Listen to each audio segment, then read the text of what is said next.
Today, let's do a portfolio review. So I'm going to show you all the dividends that I'm earning on a portfolio that's right around $30,000. What's up, guys? My name is Dash, and this is Mind Over Finance. And just a couple of quick things about this portfolio dividend review. Number one, this isn't investment advice. So just because I have these stocks in my portfolio doesn't mean that they're the stocks that you should own, or that it's even the right time to buy them. And number two, I'm not doing this to show off how much money I have. I don't consider myself wealthy. I'd like to be. But if anything, I'm doing just the opposite. So with this portfolio review series, I want to set realistic expectations for what kind of passive income you can expect to earn from stock dividends and from index fund dividends. Because I think people really underestimate just how much money it takes to earn substantial dividend income every single month. It takes a lot.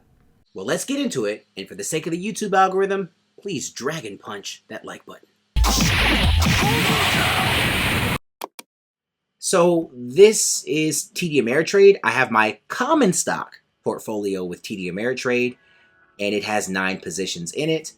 We're going to go through each of the companies in my portfolio, and we'll just show how much I have invested in each one, what sector the company's in, and how big the company is. And even though, and this has changed on me here, I promised this said a little over $30,000 yesterday, but the stock market changes. You're gonna have days where things go up and things go down.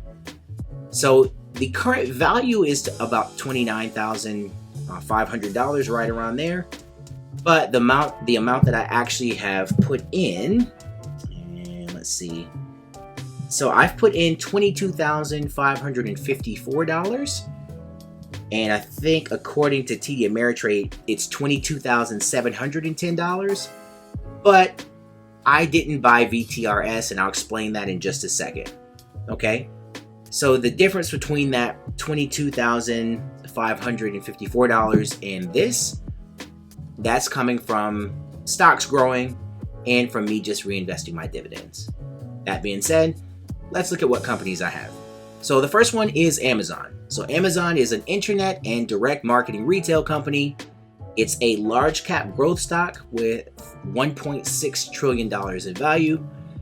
And my cost, $3,251. That's how much I put into Amazon. Next one up is Google. So Google is an interactive and media services company. Large cap growth stock, valued at $1.2 trillion. And my cost, $2,210.21. Amgen sector, biotech. It's a large cap value stock, valued at $130 billion.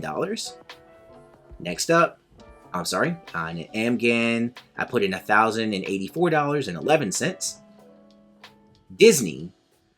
Disney is an entertainment company, and it is a large cap blend stock. So a blend stock, I guess, is both growth and value, and it is valued at $256 billion.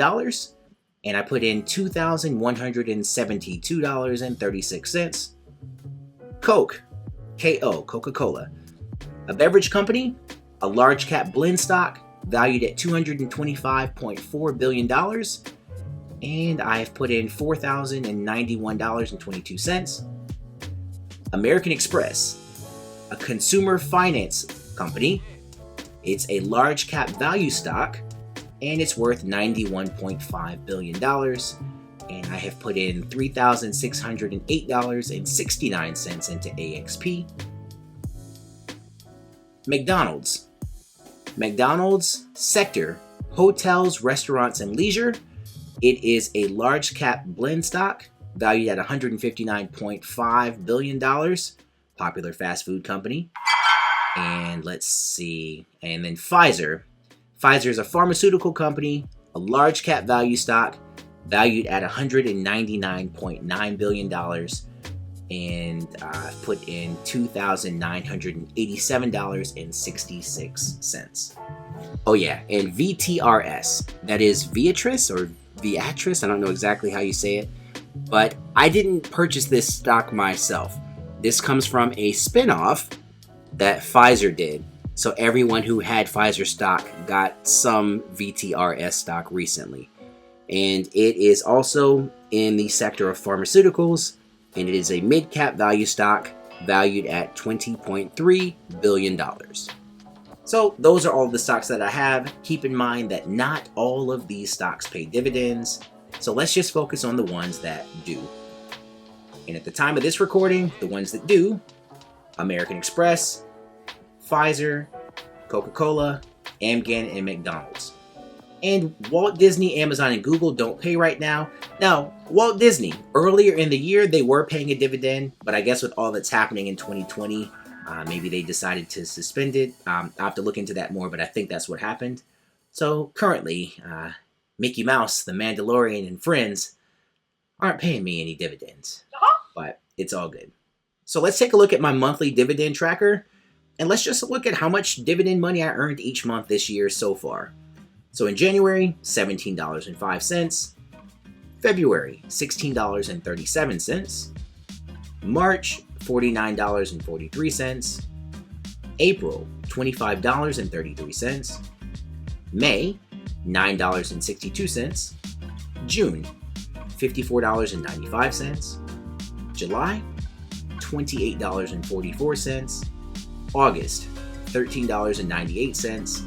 September, $62.49, and October, $52.23.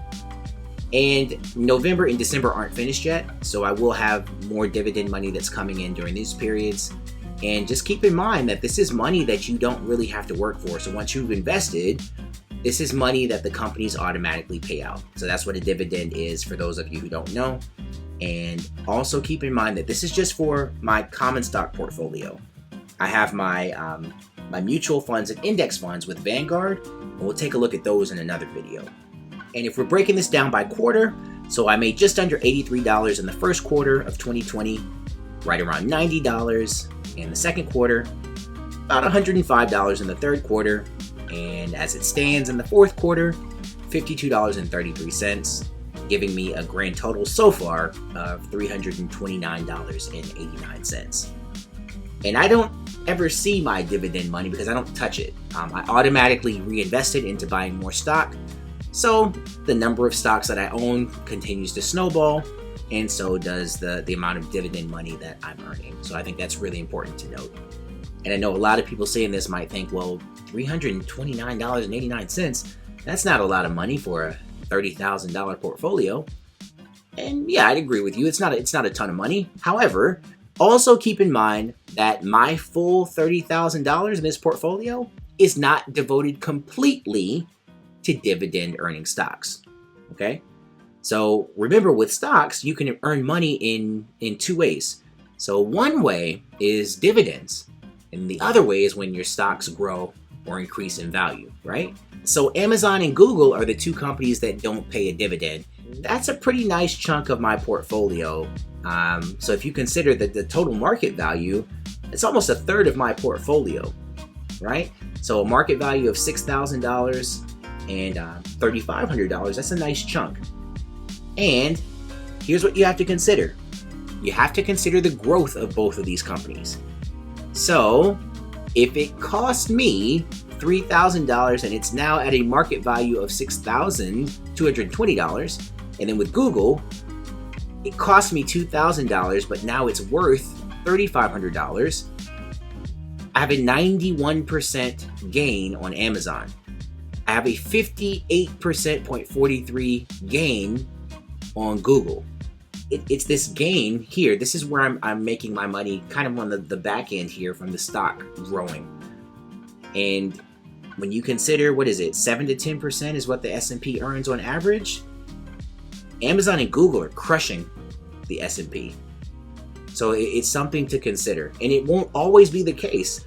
Like, even some of the best companies in the world, they will slow down. I can't say when, but it's good to have that growth for now and to really benefit from that growth right now.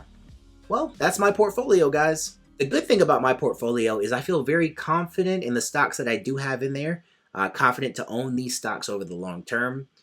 Now, of course, Past returns don't guarantee future results, so I can't say whether or not these companies will stay the way they are, so I continue to monitor them. But at the moment, I do feel pretty confident in what I do have.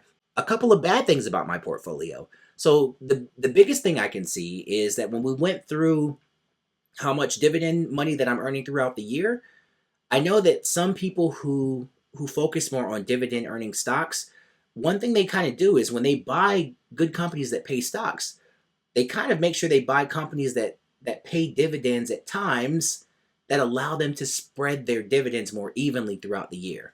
And that's something I could definitely do better. The other bad thing about this portfolio is that maybe I can add more dividend paying stocks to it.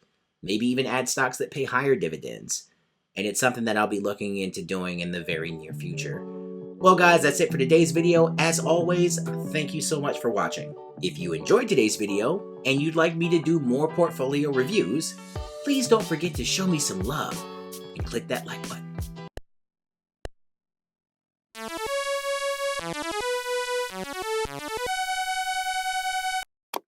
Share, and if you're brave enough, subscribe. And join me on this journey to grow Mind Over Finance to 1,000 subscribers strong. And I'll see you in the next video.